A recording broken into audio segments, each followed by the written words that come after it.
Hello friends, मैं हूं शिफाली गिरधरवाल और आप देख रहे हैं कंसल्टीज विद क्लियर टेक्स। ये हमारी सीरीज़ है स्टार्टअप्स के लिए, न्यू बिजनेसेस के लिए और स्मॉल बिजनेसेस के लिए, क्योंकि उनमें अवेयरनेस की सबसे ज़्यादा कमी होती है और जनरली वो लोग अफोर्ड नहीं कर पाते कि वो लोग किसी कंसल्टेंट को हायर करें। तो ये स्पेशल हैंड होल्डिंग वीडियो है उन सभी स्टार्टअप्स के लिए जो अभी जीएसटी में रजिस्टर हुए हैं या जिनको रजिस्ट्रेशन का पता नहीं कि लाइबिलिटी है कि नहीं है, या जिन्होंने अपना बिजनेस स्टार्ट किया है but actually they want to take the registration in GST. तो आपको किन किन चीज़ों का ध्यान रखना है मैं आपको बिल्कुल बेसिक से समझाऊंगी। तो जिनको ऑलरेडी नॉलेज है उनको ये वीडियो देखने की ज़रूरत नहीं है, बट जो लोग स्क्रैच से समझना चाहते हैं उनके लिए ये वीडियो रिलेवेंट रहेगा। तो सबसे पहले मुझे ये डिसाइड करना है कि मेरा बिजनेस रजिस्ट्रेशन के लिए लायबल है या नहीं है। कई बार बहुत सारे लोगों को डाउट रहता है कि मैंने कोई भी बिजनेस किया है, मैंने स्टार्ट ही किया है बिजनेस, तो क्या मुझे सबसे पहले रजिस्ट्रेशन लेना पड़ेगा? ऐसा बिल्कुल भी नहीं है। आपको स्टार्टिंग में रजिस्ट्रेशन लेने की ज़रूरत नहीं पड़ती। तो फिर रजिस्ट्रेशन लेने की ज़रूरत कब आएगी? जब आप एक थ्रेशोल्ड लिमिट क्रॉस करोगे या आप कोई ऐसी चीज़ करोगे जो आपको जो रजिस्ट्रेशन की मैंडेटरी वाली लिमिट है, यानी कि मैंडेटरी जो कंडीशन है उनमें से किसी में फॉल करा दे। फॉर एग्जांपल, अगर आप कोई इंटर स्टेट सप्लाई करते हो गुड्स की तो आपको रजिस्ट्रेशन मैंडेटरी लेना है, चाहे आपकी 1 रुपये की भी टर्नओवर ना हो।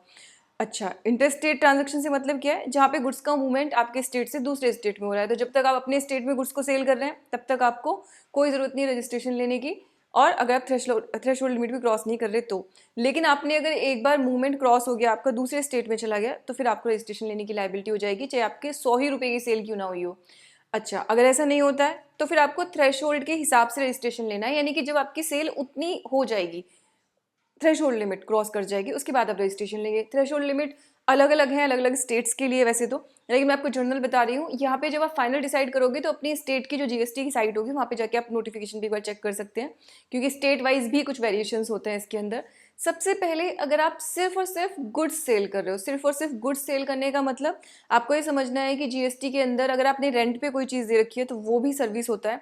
तो अगर आप सिर्फ गुड्स की ट्रेडिंग करते हो, गुड्स को सेल करने में आप एंगेज्ड हो, तो उस कंडीशन में आपकी जो लिमिट है वो 20 लाख है, और 40 लाख भी है कुछ स्टेट्स में। तो जो केंद्र सरकार है उसने राज्यों को ये राइट दे रखा है कि वो अपनी लिमिट को सिर्फ गुड्स के केस में 40 लाख से 40 लाख तक, मतलब उस लिमिट को इंक्रीज कर सकते हैं, बट वो सबने नहीं किया है। तो यहाँ पे आपको अपना स्टेट स्पेसिफिक भी एक बार चेक करना पड़ेगा। नेक्स्ट, अगर आप गुड्स और सर्विसेज दोनों का मिक्स कर रहे हैं तो 90% ऑफ द बिजनेसेस अक्सर गुड्स और सर्विसेज को मिक्स ही करते हैं। तो फिर आपको जो थ्रेशोल्ड लिमिट है वो 20 लाख रुपीज़ है। कुछ जो हिल स्टेट्स हैं, नॉर्थ ईस्टर्न स्टेट्स हैं, उनके लिए जो लिमिट है वो 10 लाख रुपीज़ भी है। किसी किसी स्टेट के लिए, जैसे असम वगैरह के लिए, मिजोरम वगैरह, उनके लिए 10 लाख रुपीज़ की लिमिट भी है। वो लिस्ट मैं आपको स्क्रीन पे दिखा रही हूँ भी, तो वहाँ पे चेक कर सकते हैं उसको। तो इन पर्टिकुलर स्टेट्स के लिए 10 लाख रुपीज़ की लिमिट है, चाहे आप गुड्स सर्विसेज कुछ भी कर रहे हो। अदरवाइज 20 लाख की है जो जनरल लिमिट है, सिर्फ गुड्स कर रहे हैं तो 40 लाख की है। अब मैंने रजिस्ट्रेशन ले लिया, तो अब मेरे को नेक्स्ट क्या करना है? आपने जैसे रजिस्ट्रेशन लिया, सबसे पहले आपको अपनी अकाउंटिंग मेंटेन करनी शुरू करनी पड़ेगी। क्यों? क्योंकि आपको अब रिपोर्ट भी करना है। तो कल तक आप अपने लिए सिर्फ अकाउंटिंग करते थे तो कुछ छूट भी जाता था तो कोई प्रॉब्लम नहीं थी, लेकिन चूंकि अब आपको गवर्नमेंट को करना है रिपोर्ट हर महीने, तो फिर आपको क्या करना पड़ेगा? अपनी एक प्रॉपर अकाउंटिंग करनी पड़ेगी। अब मैं वो कैसे करूँ, क्योंकि मेरा न्यू बिजनेस है, मुझे तो समझ आ नहीं रहा है।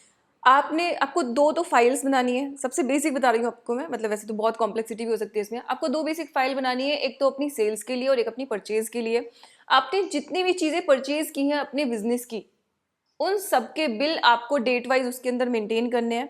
और आपने जितने भी इन्वॉइसेस काटे हैं, आप जितने भी बिल काट रहे हो महीने के, वो सारे के सारे आपको अपनी सेल्स फाइल के अंदर लगाने हैं। यानी कि आपका पूरा डेटा परचेज का और सेल का आपके पास होना चाहिए, और जैसे वो मंथ खत्म होता है वहीं आपको उसको क्लोज करके डेटा को उसको पूरा कैलकुलेट करना है। फिर आपको पता लगाना है कि आपकी एक्चुअली टैक्स लायबिलिटी कितनी है। अच्छा, जब आप सेल कर रहे हो तो परचेज के टाइम पे तो आपने बिल लिया। दूसरी मेरी कंप्लेंट्स क्या है? जब आप सेल कर रहे हो तो सेल के टाइम पे आपको टैक्स इनवॉइस इशू करना है। ध्यान रखिए, अगर आपने टैक्स इनवॉइस गलत इशू किया तो आपको तो जो नुकसान होगा होगा, आपको तो पेनल्टी लगेगी, क्योंकि आपने इनवॉइस रेज करना इज योर रिस्पॉन्सिबिलिटी। ऑफेंसेस की लिस्ट में इनवॉइस इशू किए बिना, करेक्ट इनवॉइस इशू किए बिना अपने गुड्स को डिस्पैच कर देना या सर्विसेज को देना एक ऑफेंस माना जाता है। ऑफेंस मतलब आपको उसके लिए पेनल्टी लग सकती है, आपके अगेंस्ट प्रोसिक्यूशन हो सकता है, राइट। तो फिर अब आपको क्या करना है? एक टैक्स इनवॉइस इशू करना है, और टैक्स इनवॉइस बिल्कुल करेक्ट फॉर्मेट में होना चाहिए। उसमें आपका एड्रेस, आपके बायर का एड्रेस, आपका जीएसटीआईएन, अगर वो रजिस्टर्ड है तो उसका भी GSTIN, place of supply, goods की वैल्यू कितनी है, गुड्स की क्वांटिटी कितनी है, गुड्स अगर आपने कहीं और डिस्पैच की है बायर के एड्रेस के अलावा तो वो डिस्पैच का एड्रेस। और मैं आपको ये चीज़ सजेस्ट करूंगी कि इनवॉइस जब आप लगाएं अपनी फाइल के अंदर, तो आप ओरिजिनल तो वहाँ पे दे दोगे, एक कॉपी आपके पास रहेगी सेल्स फाइल के अंदर। तो उसके अंदर जब आपकी गुड्स जो गई हैं उसमें जो टोल की रिसीट है उसकी कॉपी है, ओरिजिनल रिसीट है तो वो, बिल्टी है, आपके जितने भी डॉक्यूमेंट्स उन गुड्स के मूवमेंट से रिलेटेड है वो सारे के सारे एक बंच बना के तब उसको अपनी फाइल के अंदर लगाएं।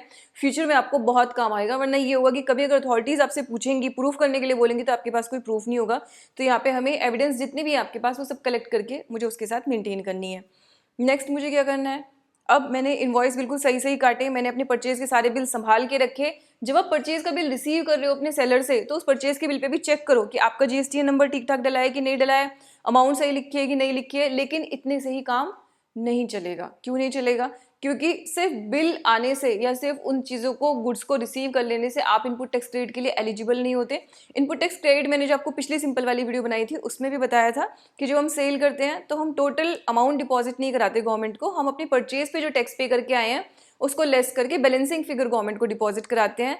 लेकिन अब क्या होगा, अगर आपके पास परचेज का बिल नहीं है या वो परचेज का बिल गलत है या वो परचेज का बिल उसको जो अपनी सेल्स की रिटर्न में चढ़ाना चाहिए था उसने नहीं चढ़ाया, तो आप जो परचेज का टैक्स लेस करते वो आपको नहीं मिलेगा। तो क्या होगा, आपको 100 की जगह 150 का टैक्स देना पड़ सकता है। तो मान लीजिए आपकी 100 रुपीज़ की लाइबिलिटी थी, 50 आपने परचेज पे कर दिया था, तो आपको तो वैसे 50 ही देना था, लेकिन अब आप अगर आईटीसी नहीं मिलेगा तो आपको पूरा 100 रुपीज़ देना पड़ेगा। तो यहाँ पे आपको नुकसान झेलना पड़ेगा और आपके बिजनेस का हो सकता है मार्जिन ही खत्म हो जाए सिर्फ टैक्स की वजह से, क्योंकि 18% टैक्स है, 28% भी है कुछ चीज़ों पे, तो एक बहुत बड़ी परसेंटेज है। तो अगर आपका वही चीज़ गलत हो गई तो पता चलेगा कि आपका बिजनेस की वाइबिलिटी ही खत्म हो जाएगी, आपका बिजनेस को रन करने का जो डिसीजन है वो डिसीजन भी खतरे में आ सकता है। ऑन दी अदर हैंड, अगर आपने अपने खुद के सेल्स के बिल ठीक से नहीं चढ़ाए अपने रिटर्न के अंदर, तो क्या प्रॉब्लम आएगी, तो आपका जो बायर है उसको इनपुट टैक्स क्रेडिट नहीं मिलेगा, तो नेक्स्ट टाइम आपसे परचेज ही नहीं करेगा, पहली चीज़। और अगर उसने आपका पेमेंट रोका हुआ है तो आपको पेमेंट टैक्स का नहीं करेगा, क्योंकि अब इंडस्ट्री इस चीज़ के लिए काफ़ी अवेयर हो चुकी है। जहाँ से उनको लगता है कि इनपुट टैक्स क्रेडिट नहीं मिला, वो लोग पेमेंट रोक के रखते हैं, फिर करते ही नहीं है। तो ये आपको केयरफुली देखना पड़ेगा। और अदरवाइज मान लीजिए उसने पेमेंट कर भी दिया, अब यहाँ पे मेरे साथ प्रॉब्लम ये है कि मान लो किसी से मैं रूटीन बिजनेस कर रही हूँ, उसका तो चलो मैं पेमेंट होल्ड कर सकती हूँ, लेकिन मैं कहीं से मान लीजिए एसी परचेज करके लाई हूँ या मैंने ऑनलाइन एसी परचेज किया है, मान लीजिए मैंने किसी आउटलेट से किया, विजय सेल से किया या फिर रिलायंस स्टोर से, कहीं से भी मान लीजिए मैं लेके आई हूँ, तो प्रॉब्लम मेरे साथ अब क्या आएगी कि मैं तो, वो तो मुझे ये नहीं कहेंगे ना कि अच्छा नहीं तुम वेट कर लो पहले रिटर्न, तो उसके बाद टैक्स का अमाउंट पे कर देना। मैं तो हाथ के हाथ पेमेंट करके लेके आ रही हूँ, तो आप तो पेमेंट एडवांस में कर ही चुके हो, मतलब लेने के टाइम पे, परचेज के टाइम पे। अब बाद में नहीं आया जीएसटी तो मैं क्या करूं? तो ध्यान रखिए आपके पास कोई वे आउट नहीं है, आप सिर्फ फॉलो अप ही कर सकते हैं।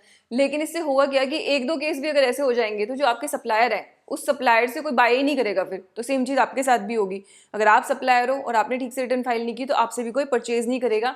ऐसे बहुत सारे केसेस हैं जहाँ पे सब कुछ वैलिड था, टैक्स भी पे किया गया था गवर्नमेंट को, लेकिन रिटर्न गलत फाइल कर दी, तो आप ये सब्सटेंशिएट ही नहीं कर पाए कि भाई मैंने ये टैक्स एक्चुअली में पे किया है। या अब जो उन्होंने 36(4) के साथ ऐड कर दिया है, 36(4) या सेक्शन 16 जो है उसको चेंज करके, जनरली मैं सेक्शन नहीं कोट करती क्योंकि कॉम्प्लेक्स नहीं बनाना चाहती हूँ आप लोगों के लिए, लेकिन वहाँ पे अब जो उन्होंने ऐड कर दिया, अब तो ये भी है कि अपने अगर रिटर्न फाइल की और उसको रिटर्न के अंदर फाइल करके आपने कम्युनिकेट किया बायर को, सभी सिर्फ इनपुट टैक्स क्रेडिट ले सकते हैं। तो ये सबसे क्रूशियल एरिया है और ये आप तभी कर पाओगे जब आप रिटर्न बिल्कुल ठीक फाइल करोगे। अच्छा, अब और क्या आपको नुकसान हो सकता है? अब आप ध्यान रखो कि अगर आपने जीएसटीआर 1 और जीएसटीआर 3 भी बेसिकली दो फंडामेंटल रिटर्न है हमारी जीएसटी की जो हम फाइल करते हैं। एनुअल रिटर्न भी होती है बट वो स्मॉल बिजनेसेस के लिए भी मैंडेटरी नहीं है, आपका बिजनेस जब ग्रो कर जाएगा 2 करोड़ से ऊपर आपको एनुअल रिटर्न तब फाइल करनी होगी। तो 3B और 1 ये क्वार्टरली भी है और ये मंथली भी है। सिंप्लीफिकेशन के लिए मैं आपको ये बोलूँगी कि आप मंथली ऑप्शन पे रहो, आप प्लीज़ क्वार्टरली पे मत जाओ। लेकिन आप अगर जानते हो, मतलब ऑलरेडी आपको नॉलेज है, आपको समझ है सब पूरी चीज़ की, तब आप क्वार्टरली भी जा सकते हो। तो quarterly is quarterly but actually it is more complex, तो वो आपको उस पर ध्यान रखना पड़ेगा। अच्छा, अब मेरी 3B और जीएसटीआर 1 दो रिटर्न है। जीएसटीआर 1 में पहले फाइल करती हूँ वो मेरी सेल्स की रिटर्न है, जिसमें अपनी पूरी सेल्स डिक्लेयर करती हूँ, B2B सारी और B2C भी सारी, एक्सपोर्ट भी, जितनी मेरे को सेल्स डिक्लेयर करनी है वो सारी की सारी मैं अपनी उस रिटर्न के अंदर डिक्लेयर करती हूँ। सेल्स डिक्लेयर करने के बाद लेकिन मैं उस पर टैक्स पे नहीं करती हूँ। 1 फाइल करने के बाद टैक्स हम कब पे करेंगे? जो हम जीएसटीआर 3B फाइल करते हैं, तो उसमें हम लोग जो हमने सेल्स डिक्लेयर की जीएसटीआर 1 की, उसका जितना टैक्स बना वो टैक्स, उसमें जितनी मैंने परचेज की उसका जितना इनपुट टैक्स क्रेडिट बना वो सारा इनपुट टैक्स क्रेडिट। कुछ अगर मुझे रिवर्स चार्ज में टैक्स पे करना था तो वो टैक्स भी ऐड करना है मुझे, राइट। जीएसटीआर 1 का टैक्स प्लस आरसीएम का टैक्स, और आरसीएम के टैक्स का जो इनपुट टैक्स क्रेडिट बना वो भी input tax credit in sale वाली यानी कि पेबल वाली अमाउंट में से रिसीट वाली अमाउंट यानी कि इनपुट टैक्स क्रेडिट को लेस करके जो बैलेंसिंग फिगर बची वो मैं पे करती हूँ। कब पे करती हूँ? 3B फाइल करने के टाइम पे, तो आप उसको मंथली फाइल करेंगे आपके लिए अच्छा रहेगा। अगर क्वार्टरली करना है आपको तो उसको क्वार्टरली भी कर सकते हैं, लेकिन आपको जो टैक्स पेमेंट करना है 3B का, वो टैक्स पेमेंट आपको मंथली मंथली मंथली करना पड़ेगा। सिर्फ उसकी जो डिटेल्स देनी है परचेज की, और परचेज की तो हम देते नहीं, मतलब सिर्फ इनपुट टैक्स क्रेडिट हम लिख देते हैं, परचेज की डिटेल नहीं मांगती है गवर्नमेंट हमसे अभी तक किसी भी रिटर्न में। तो वो हम लोग वहाँ से एडजस्ट करके पेमेंट उसका फाइनल जो है डेटा के साथ वो क्वार्टरली करेंगे, लेकिन पेमेंट आपको मंथली करना है। अब आप बोलोगे कि जब मैंने मंथली पेमेंट करना ही है और मैंने लाइबिलिटी तो पूरी निकालनी पड़ेगी पेमेंट के लिए, तो फायदा क्या हुआ क्वार्टरली करने का। तो वहाँ पर उन्होंने एक ऑप्शन दिया है कि आप 35% के रेट से भी टैक्स पेमेंट कर सकते हो, मतलब 35% पिछले क्वार्टर का, क्वार्टरली भी कोई है नहीं, तो यानी कि पिछले महीने आपने जितना टैक्स पे किया तो गवर्नमेंट के लिए उतना ही पे कर दो, कोई बात नहीं, ठीक है। अगले वाले महीने में फिर उतना ही पे कर दो जितना आपने पिछले महीने में किया, गवर्नमेंट के लिए कोई दिक्कत नहीं है, कैश लेजर से आप उतना ही पे कर दो। जब आप क्वार्टर की रिटर्न फाइल करोगे तो अपनी फाइनल डिटेल्स वहाँ पे फिल कर देना, और जो बैलेंसिंग फिगर आएगी उसको पे कर देना, ये आप कर सकते हो। फिक्स सम मेथड इसको बोलते हैं, बट इसके भी कुछ अपने कॉम्प्लिकेशंस हैं। बट अगेन मैं ये बोलूँगी कि आप कुछ महीने उसको मंथली फाइल कर लो, उसके बाद क्वार्टरली पे जाओगे तो आपको ज़्यादा बेटर समझ में आएगा। On the same line GST 1 भी हम क्वार्टरली फाइल कर सकते हैं, लेकिन इनवॉइसेज आप मंथली भी अपलोड कर सकते हो, तो उसको हम लोग IFF बोलते हैं, इनवॉइस फर्निशिंग फैसिलिटी। तो ये मेरी पूरी की पूरी चेन है कंप्लायंसेस की जो मेरे को करनी है। अपार्ट फ्रॉम दिस कंप्लायंसेस, ऐसा नहीं है कि सिर्फ आपने रिटर्न फाइल कर दी या आपने इनपुट टैक्स क्रेडिट चलो आपको मिल गया, ठीक ठीक, आपके 2A में भी आ गया, सब ठीक हो गया तो आपका फाइनल हो गया। ध्यान रखिए जो मैंने आपको फाइल्स बोली है बनाने के लिए, आपको अपने सारे परचेज के इन्वॉइसेज, सेल्स के इन्वॉइसेज की कॉपी, आपका अगर कोई स्टॉक है तो वो स्टॉक का आपको रजिस्टर मेंटेन करना है, स्टॉक आप पूरा मेंटेन करके रखोगे कि जितना आपके बुक्स में है उतना आपका फिजिकल स्टॉक भी होना चाहिए, मतलब जो कायदा है। मतलब काफ़ी लोग नहीं करते या कहते हैं कि मुझे मैंडेटरी नहीं तो मैं क्यों करूं, लेकिन मैं एक as a business point of view से भी आपको बता रही कि जो कायदा है तरीके से अकाउंटिंग करने का वो यही है कि आपका फिजिकल स्टॉक प्लस आपकी बुक्स के अंदर स्टॉक जो है they should be matching with each other, वो भी आपके मैच करने चाहिए। हर मंथ पे पूरा रिकन्सिलेशन करके उसको मंथ क्लोज कर लो, आपको कभी कोई दिक्कत नहीं आएगी, कोई लेट फीस पेनल्टी किसी चीज़ की कोई तकलीफ आपको नहीं आएगी, और रिटर्न आपको टाइम पे बिल्कुल डेट से पहले ही फाइल करनी है। लेकिन हाँ, अभी तक क्या था कि हम रिटर्न गलत भी फाइल कर देते थे तो कुछ होता नहीं था ज़्यादा, लेकिन अब प्रोविजन इतने स्ट्रिक्ट हो चुके हैं, आप बिजनेस में सर्वाइव नहीं कर पाओगे अगर आप कंप्लायंस नहीं करोगे, क्योंकि GSTR 1 और 3B के अंदर अगर डिफरेंस है आपका रजिस्ट्रेशन सस्पेंड हो सकता है। साथ में अब ये भी प्रोविजन है कि GSTR 1 में और 3B में अगर कोई गैप है ना तो गवर्नमेंट उस गैप को भी आपका टैक्स पेएबल मानेगी। तो ये भी सेक्शन चेंज किया गवर्नमेंट ने, I am not coating this section, कि आपका जो GSTR 1 और 3B का गैप है वो माना जाएगा कि आपका सेल्फ डिक्लेयर टैक्स है, तो वो आपके टैक्स पेमेंट में मतलब माना जाएगा कि ये भी आपकी एक टैक्स लाइबिलिटी है। ऑल्दो GSTR 1 को हम अमेंड कर सकते हैं, बट मुझे लगता है गवर्नमेंट कंप्लीटली भूल चुकी है, या कैसे वो इसको पूरा कॉम्प्लेक्सीफाई करने पे तुले हुए हैं वो हम सब लोग ऑलरेडी समझ चुके हैं। बट बहुत ज़्यादा मैं इस वीडियो में specifically I don't want to criticise anyone, बस मैं यही कहना चाहती हूँ कि जो भी प्रोविजन है उसके हिसाब से हम खुद को एक्यूप करें। फिलहाल हम लोग वही कर सकते हैं, क्योंकि एज ए बिजनेस मैन मैं ये चीज़ समझती हूँ कि एक बिजनेस को जो भी चाहिए, अब गवर्नमेंट चाहिए कितने भी कंप्लायंसेस हार्ड कर ले, बट जिसको बिजनेस रन करना है वो सारी चीज़ें सीखेगा, वो सारी चीज़ें करेगा। तो अपने बिजनेस को रन करने के लिए हम लोग सब कुछ करते हैं, किसी भी हद तक जाते हैं, कितनी भी कंप्लायंसेस करने हो, कितने भी कॉम्प्लेक्सिटीज़ हो, उन सबसे ओवरकम करना पड़ता है। सो ये वीडियो थी एक hand holding video new commerce के लिए, न्यू स्टार्टअप्स के लिए। आजकल काफ़ी यंग एज के बच्चे नए नए बिजनेसेस रन करते हैं, तो स्पेसिफिकली उनके लिए, क्योंकि उनको टैक्सेशन की नॉलेज नहीं होती। आपका जो भी टेक्निकल बैकग्राउंड है आप उसकी आपको पता होता है, बट टैक्सेशन की नॉलेज के बिना आप अपना बिजनेस अब रन नहीं कर पाएंगे। It was for GST। Income tax में भी बहुत सारे प्रोविजन जो चेंज हुए हैं, तो वो भी जो मैंने आपको वैसे बेसिकली बुक कीपिंग बताई है वो आपको इनकम टैक्स में भी काफ़ी हेल्प करेगी। तो वहाँ पे भी आपको वही सारी चीज़ें जो आपको मेंटेन करने होते हैं, डॉक्यूमेंट्स वगैरह, आपकी हेल्प करेंगे। हाँ, आपका बिजनेस जब ग्रो हो जाएगा, ये तो बेसिक के लिए है, जब एक लिमिट से ऊपर आप ग्रो हो जाओगे तब आपको और एडिशनल चीज़ें भी मेंटेन करनी पड़ेंगी, प्रॉपर सॉफ्टवेयर के साथ मेंटेन करना पड़ेगा।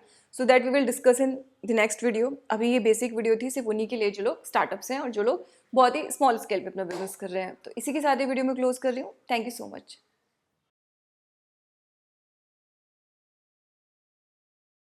अगर आप GST डिटेल में सीखना चाहते हैं तो फिर आप हमारा कोर्स उसके लिए ज्वाइन कर सकते हैं। हम अपने कोर्स को अपडेट कर रहे हैं, यानी कि जो नए रिटर्न्स हैं 3B के अंदर जो चेंजेस आ रहे हैं वो सब भी हम उसके अंदर इनकॉर्पोरेट कर रहे हैं डिफरेंट सेशंस के थ्रू, और जो कुछ रिसेंट नोटिफिकेशंस आए हैं उनको भी, साथ ही जो इंपॉर्टेंट केस लॉज अभी तक चल रहे हैं उनको भी हम उसके अंदर कवर करते हैं डिफरेंट सेशंस के थ्रू। तो अगर आप डिटेल में सीखना चाहते हैं तो आप हमारा कोर्स ज्वाइन कर सकते हैं। अगर आप बिगिनर हैं, स्टूडेंट हैं, आपको बहुत ज़्यादा ऑलरेडी टैक्सेशन की नॉलेज नहीं है, तो हमारे पास एक स्पेसिफिक कोर्स भी है बिगिनर्स के लिए, आप वो वाला कोर्स GST का ज्वाइन कर सकते हैं।